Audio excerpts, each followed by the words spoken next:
His Divine Grace, A.C. Bhaktivedanta Swami Srila Prabhupada Ki Jai. Iskcon founder, BBD founder, Srila Prabhupada Ki Jai. Jayam Vishnupad Paramahamsa Parivrajagacharya Ashto Tarashatta Shri Shrimad His Divine Grace Srila Bhakti Siddhanta Saraswati Goswami Maharaj Ki Jai. Ananta Koti Vaishnava Vrinda Ki Jai. Namacharya Srila Haridas Thakur Ki Jai. Prem Sekaho Shri Krishna Chaitanya Prabhu Nityananda Shri Advaita Gadadhara Shri Vasadi Gaura Bhaktivinoda Ki Jai. Shri Shri Radha Krishna Gopa Gopinath Shama Kunda Radha Kunda Giri Govardhan Ki Jai. Shri Vrindavan Dham Ki Jai. Mayapur Navadvip Dham Ki Jai. Purushottam Shatra Jagannath Puri Ram Ki Jai. Jamunamai Ki Jai. Gangamai Ki Jai. Tulasi Maharani Ki Jai. Bhakti Devi Ki Jai. Samaveda Bhaktivinoda Ki Jai. Gaur Premanandi Hari Hari Bo. All glories to the assembled devotees. All glories to the assembled devotees. All glories to the assembled devotees. All glories to Sri Sri Guru and Sri Gauranga. All glories to Sri Prabhupada.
control the light.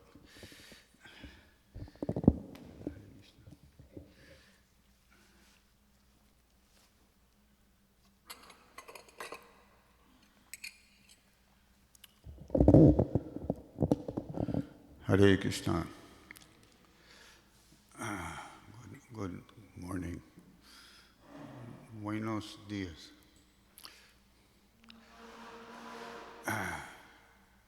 Jaya Radha Madhava Kunja Bihari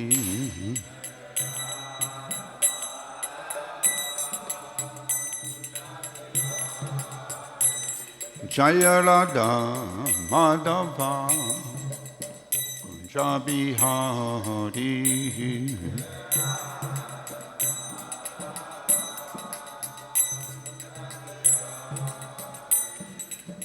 Gopi Jana Balava Girivardhari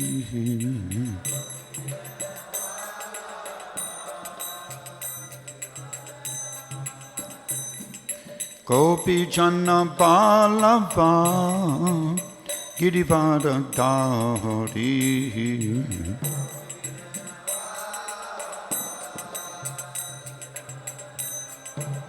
Yashodanandana Prajachanaranjana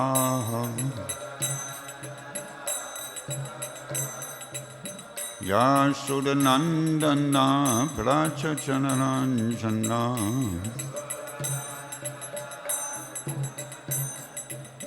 Yamunatihira Vanachari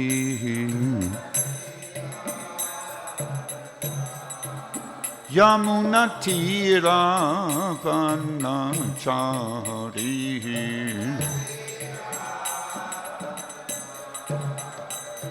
Jayalanda Madhava Kunja Bihari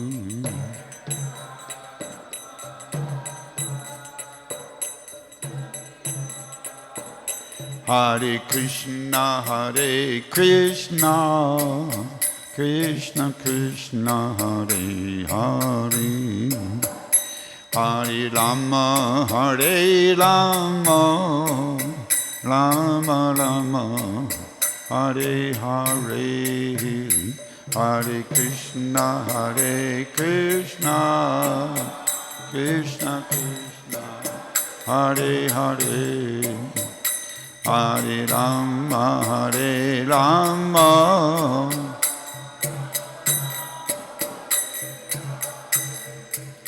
Hare Krishna Krishna Krishna Hare Hare Hare Rama Rama Rama Hare Hare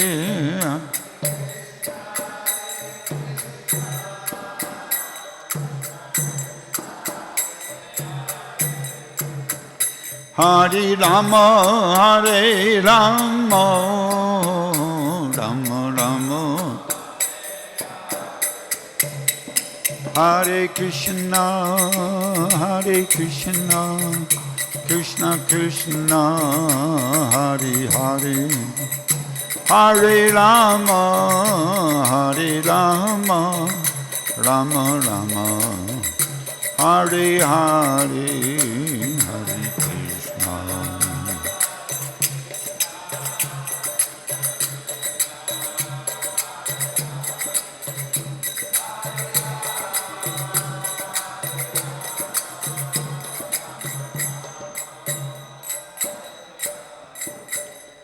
Srila Prabhupada ki jai.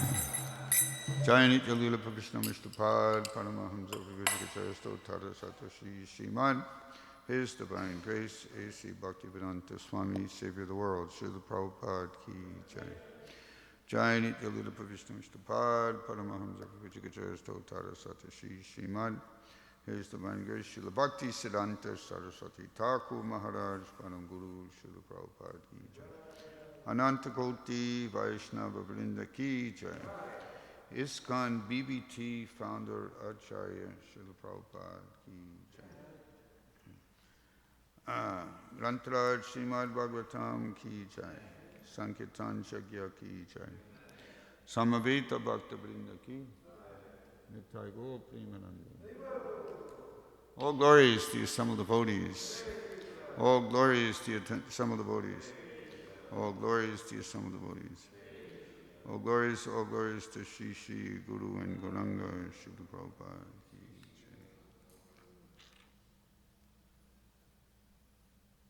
Om Namo Bhagavate Vasudevaya.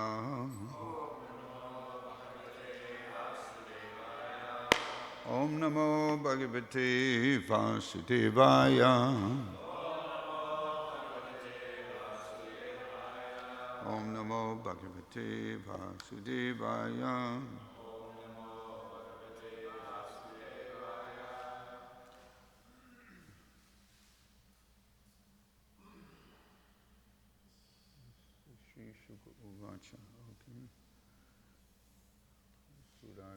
Okay, so it must be text 22 of chapter 72 of Canto 10 of Srimad Bhagavatam.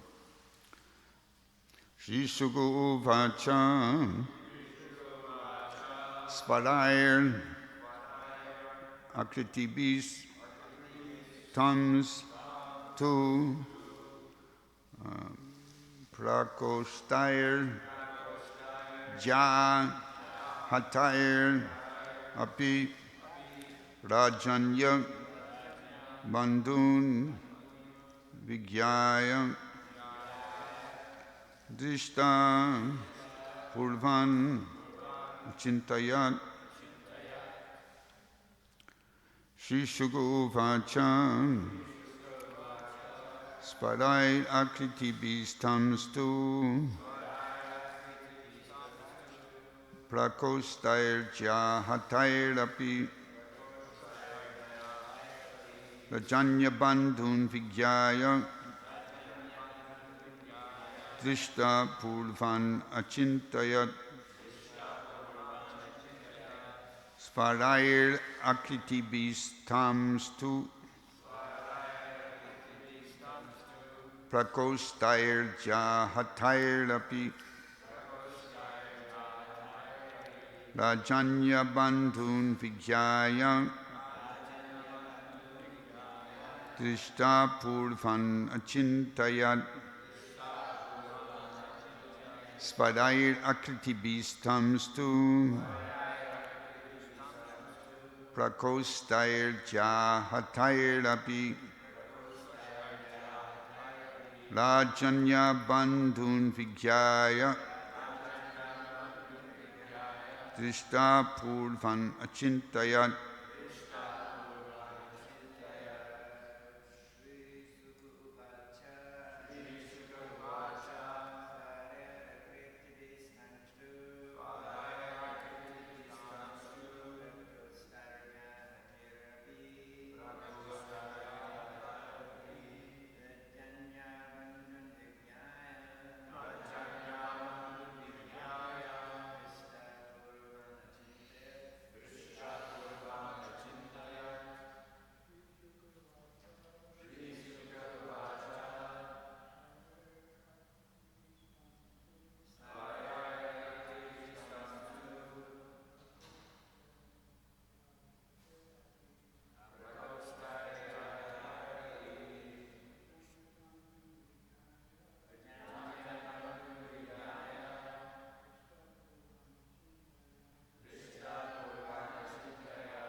Mataji's.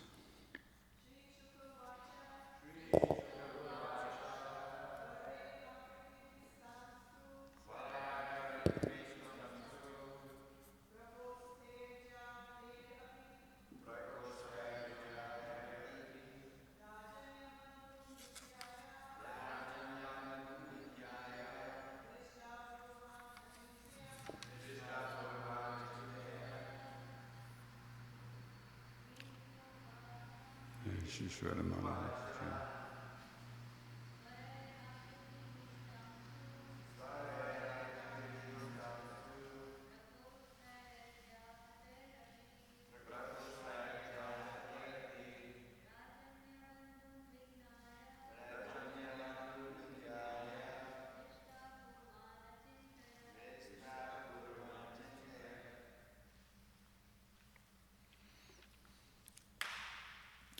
Shishuka Uvacha,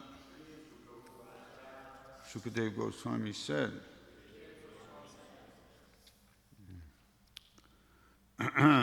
Svarayil, by their voices, Akriti B, their bodily statures, Tan, them, Tu, however, Prakostai, by seeing their forearms,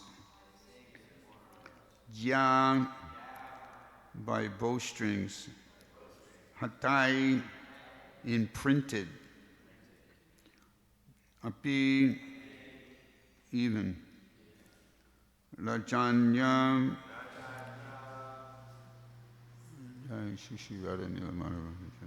of royalty, Bandhun, as family members, Vigyaya, recognizing, Drishta, seen, Purvan, previously, Achintayat, he considered. Translation and short purport by the followers, disciples of Srila Prabhupada. Shukadeva Goswami said, from the sound of their voices, their physical stature, and the marks of bowstrings on their forearms, Jarasandha could tell that his guests were of the royal order. He began to think that he had seen them somewhere before.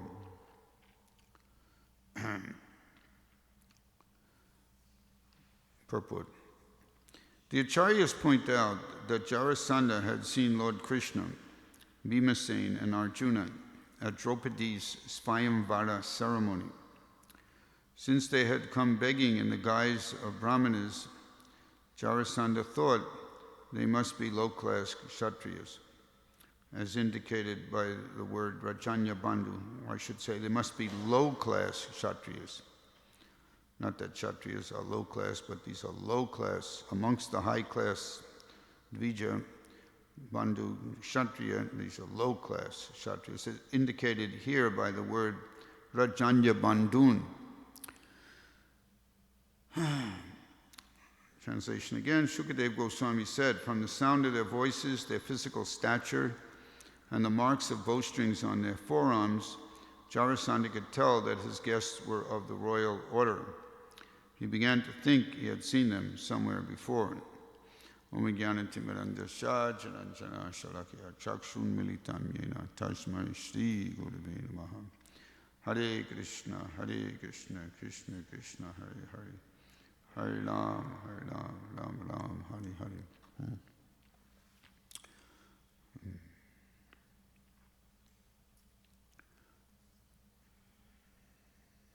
So I don't have such good luck as an unprepared class with very short purport. Now, what are you supposed to do in a case like that? Do something anyway. We have the principle here of that Narada Muni is teaching in the 7th canto, that the Varnashrama Vibhangasham, Drishyeta, what is it? Even if one appears in a particular, externally, he may appear in a particular varna, Brahmana, Kshatriya, Vaishya, Shudra. But if he's actually showing the symptoms, yat atram anyatrapi dishyetam, what's the list? Then he should be accepted by these symptoms. Classification of who's who and what's what should be by actual symptoms, not by just the official external designation. So in this case, the Bhima and Arjuna and Lord Krishna, even Lord Krishna, I guess, is coming in the form, not the form, but in the guise of Brahmanas. And Brahmanas, they're allowed to beg charity. But Kshatriyas wouldn't do that. So Jarasandha is materially intelligent, so he's checking them out, and he's seeing certain symptoms. One is the sound of their voice. You could just imagine them saying, "We have come to beg some charity from you." I mean, on one hand, the words, ostensibly they're begging, but a Brahmana begging, very humble and all that, but you can't, what does Krishna say in Bhagavad Gita? Well, a lot of things, right? But how does this apply? Saivayam mayat, what is it? Sadrishtam chaistate spasya, jnanavan, prakriter jnanavan api, prakritim yanti bhutani, nigraha kim karishyati. That even a very intelligent man, Jnanavan, he still follows his nature that he's acquired, the modes. Why is that? Prakriti yanti bhutani, because everybody follows their nature. You could be intelligent, not intelligent. Same point is also made in terms of the danger of Maya. Last night, the reading, I got the last part of it. Managed to attend of Keshava Bharati Goswami. Someone was asking about the influence of Maya and how Maya affects us and like that. So in Bhagavad Gita also the same point that, not exactly the same point, but the same identification of that even a learned person can be pulled away by the senses. They can take away a man's intelligence. They can deviate his mind. Even one of the senses can take away a man's intelligence. Even a learned man. So here, even a learned person, he still follows his nature. So, despite the fact that someone may externally present themselves as something that their nature doesn't jive, it doesn't relate to what their presentation is. Still, the intelligent observer will see what's the real deal, what's really going on here. So Jarasandha, materially very intelligent, so he's observing, she's hearing the sound of their voice, which you just mentioned, and he's also seeing their physical stature. It's kind of like they could put on some cloth that present like sadhus, but they weren't. Of course, Krishna could do, all kinds of things like that. And this is Yogeshvara. He's the master of mystics.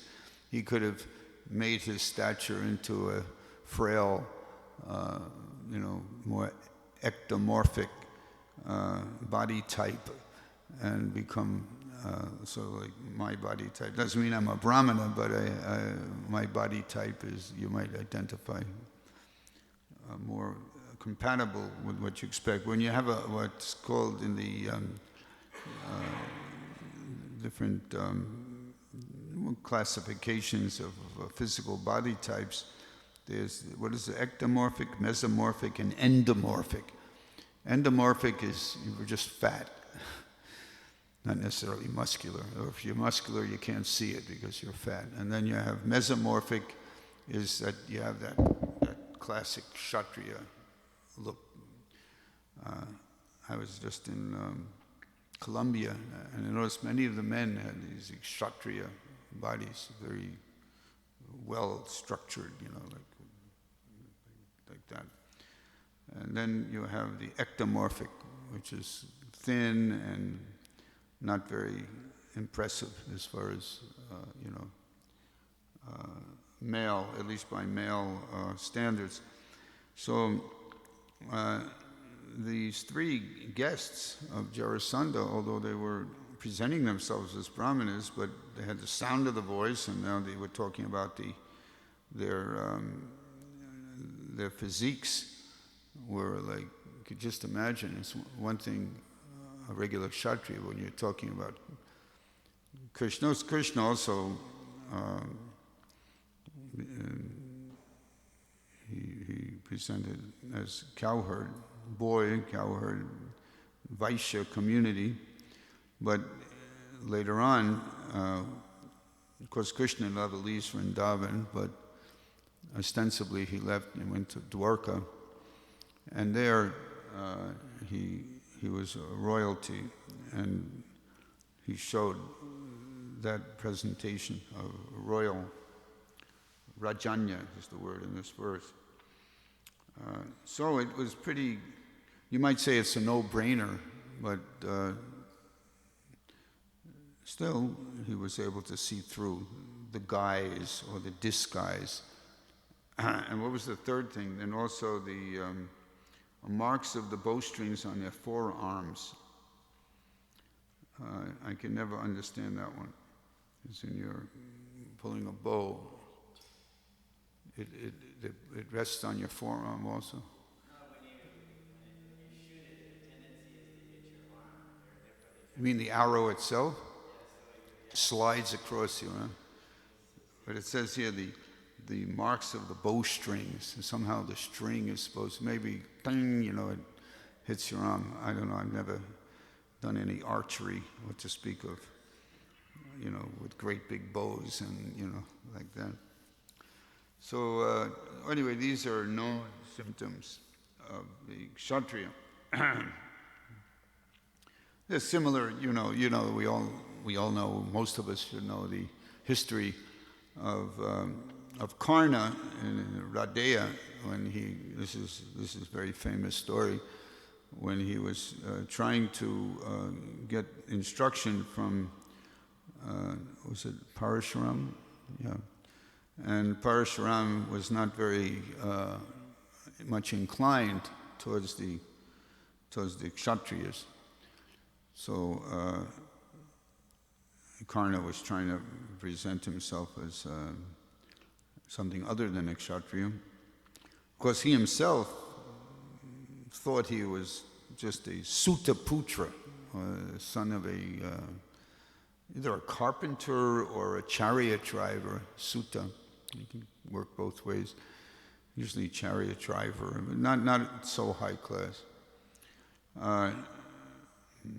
But he wanted to become the best archer in the world, and he did a pretty good job of that. But he wanted to be disciple of Parashuram, and although he tried to present himself as something other than a kshatriya, but actually he had that nature. And when this insect came, in one description, one translation of Mahabharata said it looked like a little hog, like a little pig. I mean, this pretty nasty insect, and started gnawing away at the thigh of Karna. And Karna, being a kshatriya, Brahmanas are not so expert at tolerating pain. They may kind of, can't tolerate. But of course, we should all try to be as tolerant as possible. But if one is a kshatriya, like Prabhupada had some kshatriya nature. He had this terrible medical procedure in 1967, I believe it was. And they had to give him a spinal injection, and the devotee saw this needle, a huge needle, and spinal taps are very painful. And they didn't let the devotees go in the room. And when Prabhupada came out, the devotees, the early disciples, and said, Swamiji, that must have been so painful. And Prabhupada said, we are tolerant. We are tolerant. What to speak at in 1977, the tolerance that Prabhupada spoke. So anyway, we can't classify Srila Prabhupada as Brahmana, Kshatriya. He's Naham Vipro Nachanana. He's following Lord Chaitanya, transcendental to these designations. But at the same time, he showed that great tolerance which Of course, Tatikshasva Kurunika, Brahmin Vaishnava is supposed to be tolerant and merciful. But anyway, this is not a little out of context, but this is just another example of how somebody presented themselves as a different varna, but an intelligent observer could immediately detect there's something wrong here. So Parashuram, when this insect was gnawing into the thigh, you can imagine how painful that is, and how not only painful but kind of scary. What are they going to? He's going to go like eat up my whole thigh. I mean, what'll be left of me? But he just, because his guru or his aspired guru was very affectionately in exchange. And Prabhupada writes in beginning of Bhagavatam purport that the relationship between master and servant is the most congenial form of intimacy. So far so good. That was going on with Radeya, Karna, and Parashuram. But then something went wrong. The insect was creating all kinds of flow of blood, and then that woke up.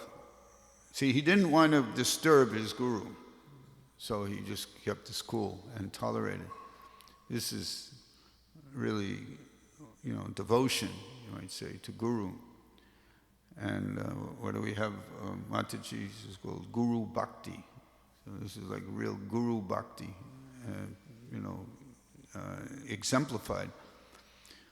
But unfortunately it didn't work, because the guru in this case was more displeased by someone being a brahmana than he was pleased by the great devotion to him shown by Karna Radeya. So when the blood, just started reaching him, and it made him wake up. And when he woke up, he said, "What's going on here?" And Karna tried to explain. He said, wait a second. You can't be a brahmana. A brahmana could never tolerate this kind of pain. Now you might think that he was glorifying him. No, but he was very angry and rejected him completely. So, despite his bleeding and sacrifice and tolerance, he was rejected by the guru. So in this case, although Jarasandha will detect and say these personalities, they're not Brahmins, but he's still going to accept them as such.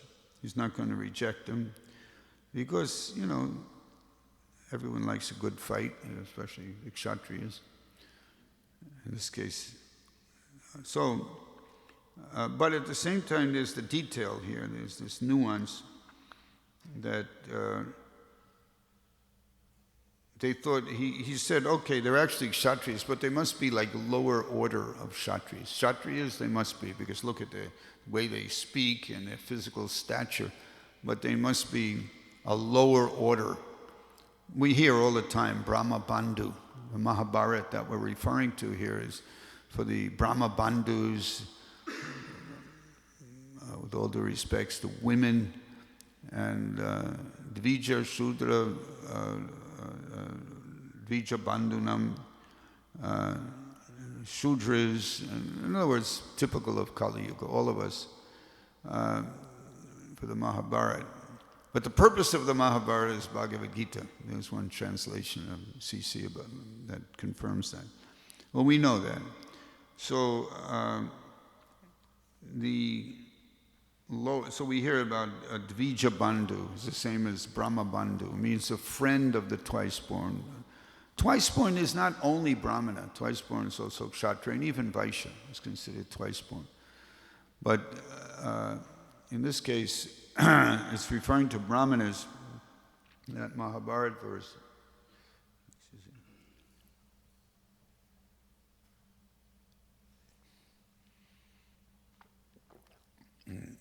And so Dvija Bandhu is like a diminution of the stature.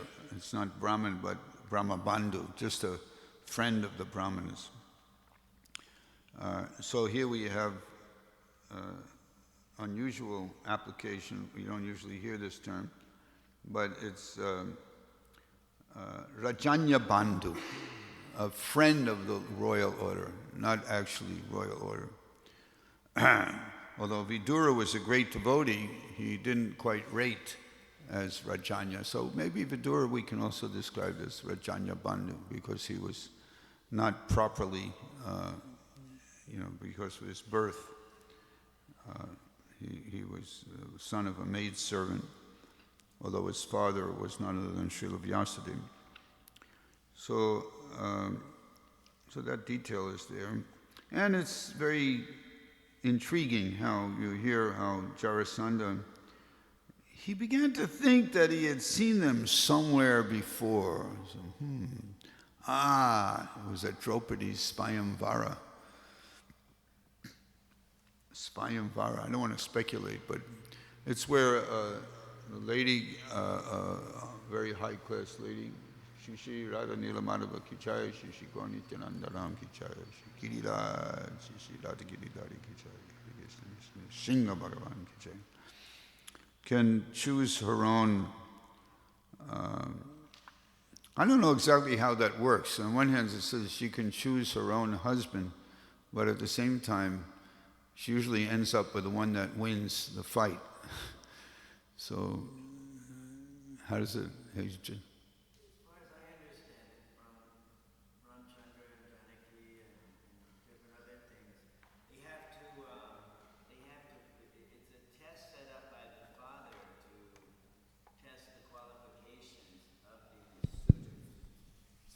Even Krishna had to defeat 7 bulls at one time, and no one else could do that because only Krishna can, expand himself into 7 Krishnas to defeat each bull at the same time. And when the king saw that, he said, "This is Krishna. He's qualified to."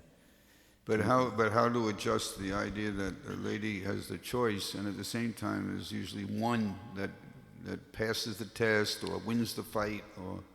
Well, in that situation, she had her eyes for Arjuna. And because they knew who Karna was, she didn't allow him to compete. She said, "No, wait, he's a Sutaputra. He can't compete here," even though they allowed Arjuna in the guise of a Brahmana. Right, so it might vary with the particular Svayamvara ceremony that's involved. But at any rate, that's just a detail, but that's the idea. And like Rukmini, she chose Krishna. That's pretty straightforward. So, where did I see them before? Oh, it was that Svayamvara, Draupadi. And they ended up with Draupadi. Because we know what happened then. They came back to their ashram, and they were still in exile. And they were so obedient to mother. As part of Vedic culture, is tremendous obedience to father and mother. So their father, Pandu, had already passed away. And so anyway, they were with their mother. And so there was a family tradition here that whenever they would bring something, the mother would say, "Just share it amongst yourselves." So they came, and mother was cooking, Kunti Devi. And so they said, "Oh, we've come back with the greatest jewel." They were talking about Draupadi, speaking figuratively. And the mother, she was busy in the kitchen, so she just said, "Just share it amongst yourselves." Done thing. That's it. Etched in stone. So how do you do that? So they had a system where they, was it 1 month or 1 year? I think 1 year, a whole year. So she didn't,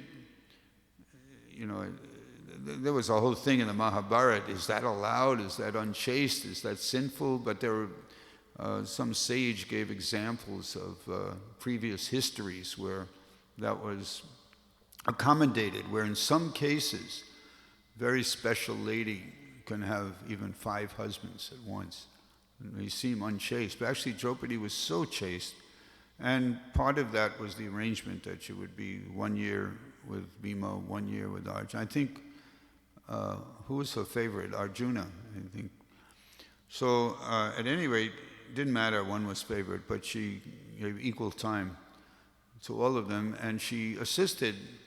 It appears that even when she was with one particular Pandava, but she was still serving all 5 of them. She would be the first one to wake up in the morning, the last one to go to sleep at night.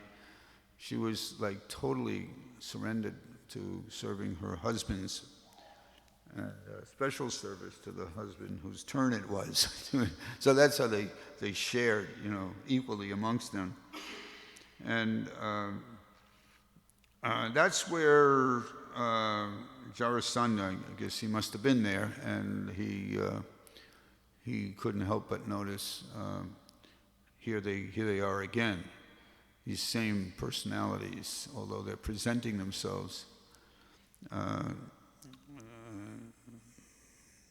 as different, but actually they have to be accepted what they really are. But he still played along with them. It's kind of like similar when Indra, he disguised himself as a Brahmana to steal Prithu's sacrificial horse. And it's a long story, but he was also advised, and he did that. He said, okay, they're presenting like a Brahmana, so I'll accept them like that. Now, how is Jarasandha going to be accepting them like Brahmanas? He's going to fight with them. You don't fight with a Brahmana. But the idea of him begging charity, that was the point. So, and then you heard, yesterday, I wasn't here, but you had this rather long purport describing, continuing that whole group of verses where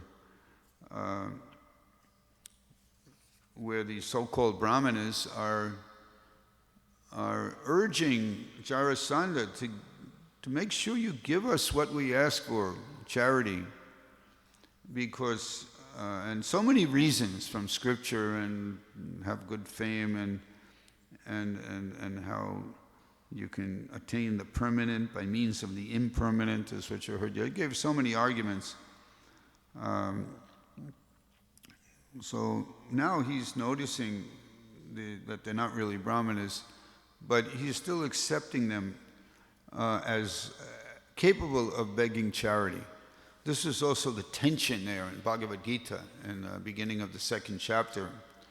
How does it go?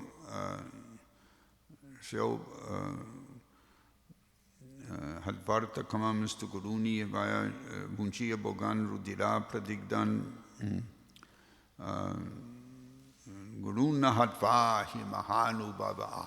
He, indeed, they're mahan anubhava, they're great personalities, Bhishma, Drona, guruna hatva hi mahanubhavam Shreyo bhuktam bhaiksham apiha loke. Shreyo bhuktam bhaiksham. It would be better that I enjoy or I live by sustain myself by bhiksha, by begging. Hatvartha kamams. They're artha kama. Even though they're avaricious, greedy, they want money. Arjuna was seeing they had this fault, it seemed. Hatvartakamams tu gurun iha aiva. Still they're my gurus. That's why he also said, Hadvaitamatattayanaha. How can I slay such aggressors? Yeah, they're aggressors. They did everything bad. All the 6 different types of aggression. But still, they're this type of aggressor, that they're my gurus and my superiors, and even my great-grandfather, and was Bhishma Dev grandfather or great-grandfather? He was great-grandfather of the Pandavas, right? Or grandfather? Just grandfather Bhishma Dev, okay. So that was also the tension, that Arjuna wanted to go begging. And it wouldn't work for him. A Kshatriya can't do like that. That's why there had to be the war, because they wouldn't even give them 5 little villages, not even enough land that you can fill the tiny hole created by sticking a pin in the earth. So that was not too intelligent on the part of Duryodhana, but it was what it was. So, and other examples like King Prataparuja, he also wanted to go begging. At one point he puts a earring in his ear, and he tries to imitate some sort of Sufi mendicant or something like that. I don't remember the exact school.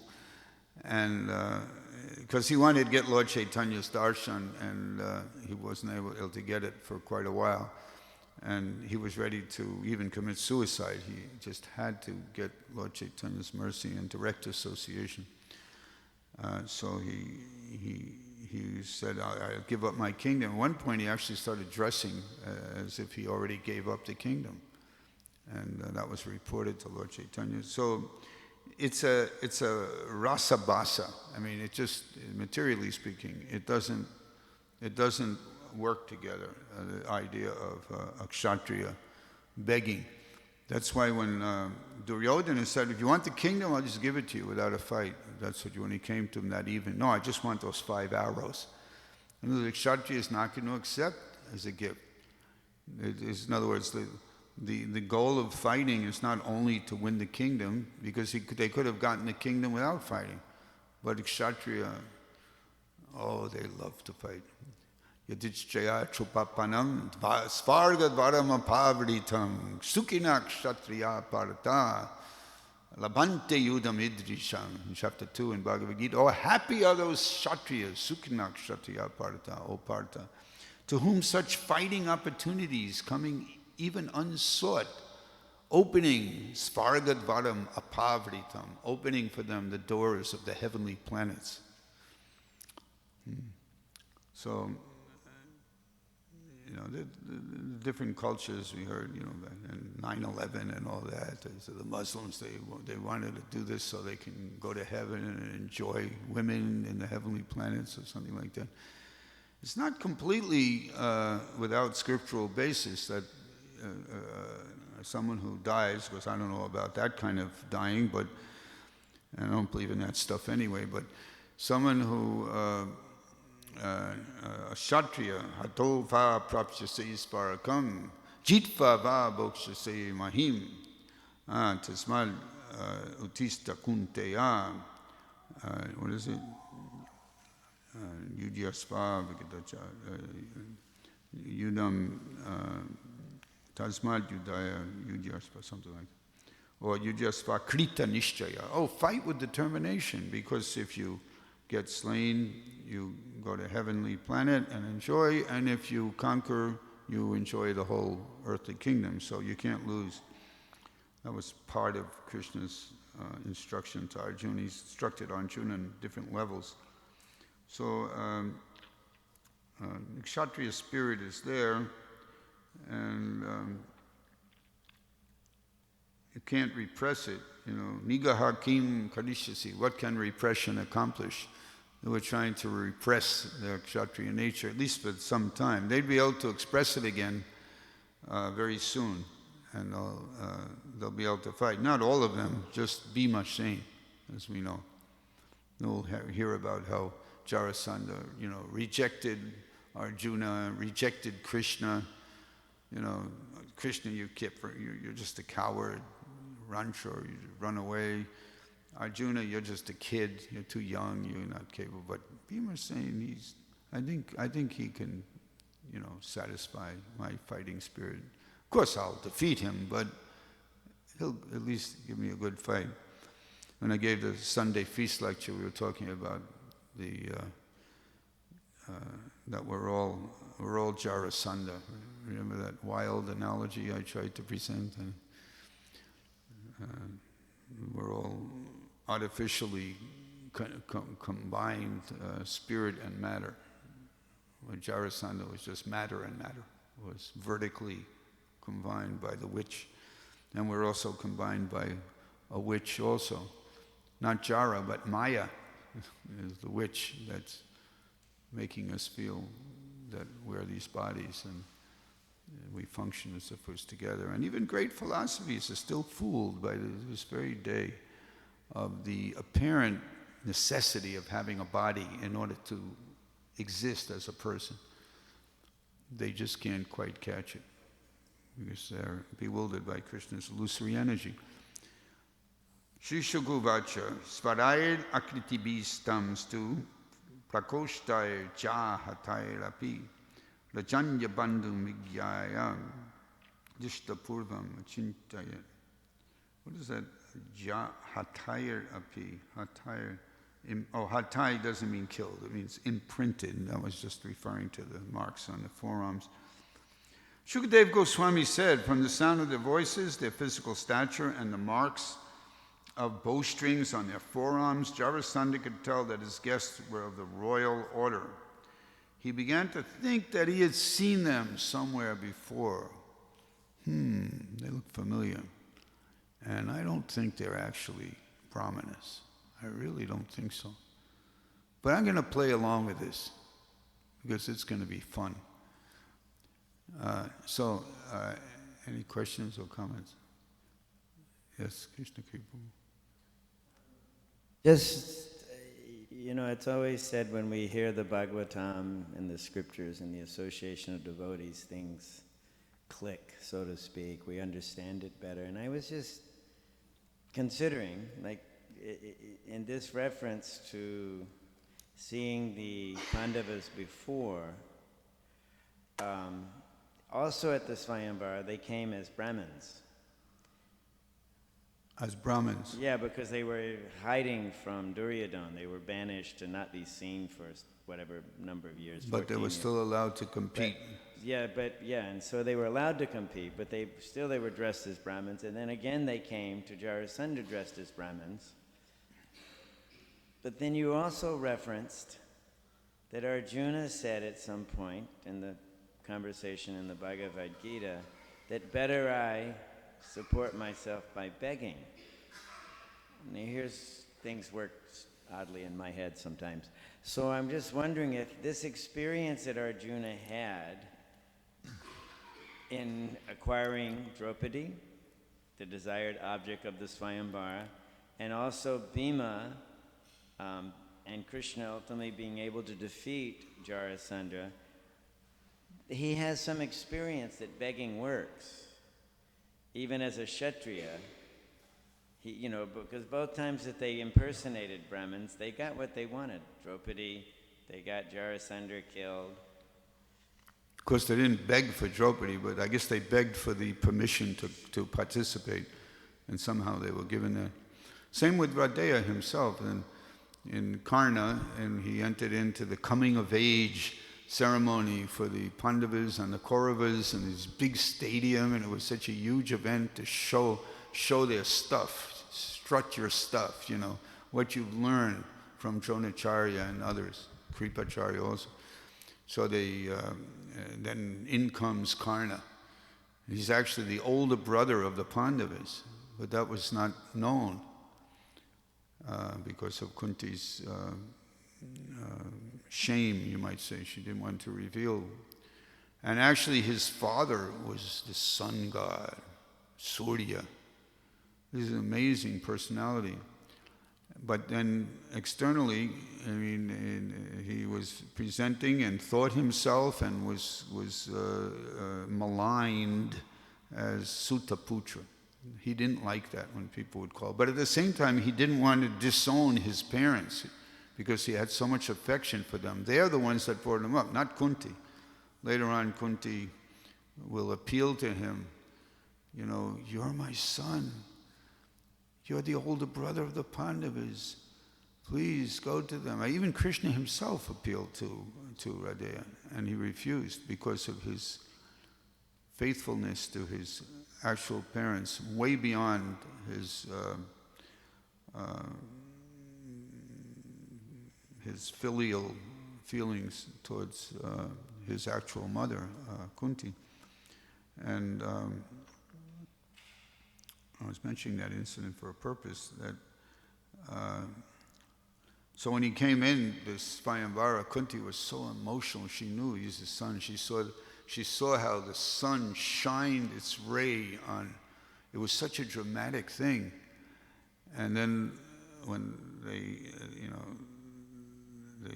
asked, "Now, what's your genealogy? Where are you coming from?" He put his head down and he said, "I'm son of a Sutta." "Sorry, you can't compete. This is only for Kshatriyas." Then in comes Duryodhana. And he said, and he gave good arguments. He was saying, "Come on, look at this man. You honestly think he's anything less than a Kshatriya? He was born to rule." Okay, bam, bam. He immediately calls in the priest and sets up a little arrangement, for a really quick coronation, and made him the king of a certain province under his rule. Okay, now he's a Kshatriya. Now what are you going to do? And he really, he was really good. I mean, Arjuna met his match when he was competing with Karna. And I don't know, it was arranged, and finally the sunset or something happened, and then there was a debate after that. The public, some were in favor of Karna having won the tournament, and some were in favor of Arjuna. They both were really fantastic. So anyway, all these are examples of how one has an actual nature, and maybe even in the case of an actual birth. Can you imagine being the son of Queen Kunti and the sun, being the son of the sun? So you imagine how he felt. But that's the problem. He felt too much. He was too emotional and too anxious for reputation. What was that song? It used to be R-E-S-P-E-C-T. I can't tell you how much that means to me. Respect. Just want a little respect. Shishi Radha Nila Madhava Ki Jai Tagore Premanandi Hari Hari. Anyway, we could go on and on about this. You want to give someone else a chance? No? Yes. Okay. Anyone else have a question or comment or correction? Okay, we have...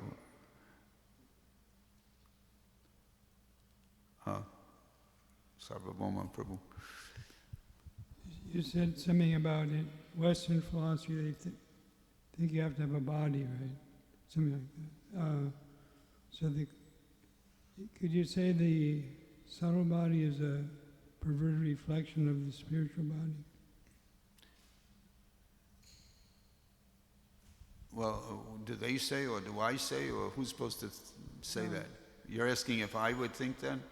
If the subtle body is a perverted reflection of the spiritual body? Is that what you're asking? Or the gross body? The subtle body is a perverted reflection of... Somebody. Is it a reflection of the spiritual body? Perverted. Of the spiritual? We have I mean, you're asking, is the subtle body a perverted reflection of the spiritual identity? Is that what you're asking? I just want to understand the question. Okay. This is, it could be a little tricky in the sense that in Ishopanishad, in one purport, Srila Prabhupada gives evidence. And you have to be a little careful with this, that just like he gives the example, like the clothes have a certain form because the body is inside the clothing, and it's actually the body that has the form, and the clothes just show some form. But it's not like the clothes independently have form. They have form because inside there's the actual form of the body. That doesn't mean that that our spiritual form is always human. You see, it just means form in general. So when you're saying you're bringing up the idea, is the subtle body a reflection of the soul? Subtle body is still material, and I don't know about your subtle body, but I hope my subtle body is not like completely intact when I'm in Goloka Vrindavan. I just cause a disturbance. So is it a perverted reflection? Okay, introduce the idea of perverted, then you got all kinds of flexibility there. But no, I mean, the gross and subtle body is the formula for entanglement under the modes of material nature. In the spiritual world, our siddha deha, a perfected body, is there.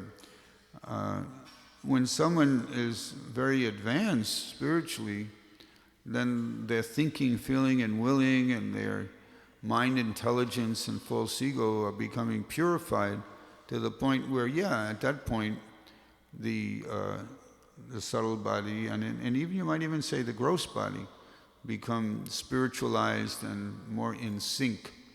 And then you get very exalted examples like Shamananda and Narottam Thakur, who showed in the subtle, it actually affected the gross body. So that's there. And then you get in Christianity, stigmata and things like that. So I'm just sort of throwing out a few hints, but some suggestions. So thank you all so much for your kind attention. Jagat Guru Srila Prabhupada ki jai. Grantaraj Srimad Bhagavatam ki jai. Tagore Premanandi.